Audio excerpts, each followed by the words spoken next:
రాత్రి 10 వరకు ఆయన పేషెంట్స్ని చూసి ఇంటికి వచ్చి అమ్మ మంచం మీద కూర్చుని అమ్మ చెయ్యి ఇలా పట్టుకుని, ఏమ్మా ఇవాళ నీ కోడలు బొబ్బట్లో నేను తినవా?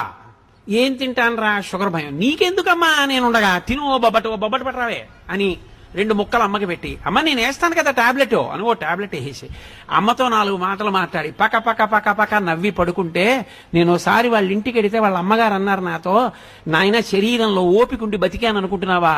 నా కొడుకు రాత్రి ప్రతిరోజు వచ్చి కూర్చుని అమ్మ అమ్మ అంటూ మాట్లాడిన మాటలకు బతుకుతున్నానయ్యా అన్నారు ఆవిడ. అది ఆదర బుద్ధి. అమ్మ నిన్ను ఏదో ఎత్తుకుపోతుంది నీ దగ్గర అనుకోవడం నీ కర్మ, అది నీ బుద్ధి ఎందొచ్చిన జాడ్యం. తండ్రి నీ డబ్బేదో పట్టుకుపోతాడనుకోవడం నీ జాడ్యం, అది నీకొచ్చిన తప్పు, నువ్వు దిద్దుకోవాలి. నీకు జ్వరం వస్తే నువ్వు మంది చేసుకున్నట్టు ఈ శాస్త్ర విషయంలో నీకు అవగాహన దోషం వస్తే నువ్వు నేర్చుకోవాలి. కానీ అది తిన్నగా పిల్లల తప్పని నేను చెప్పను. సవకబారు అన్నీ మనం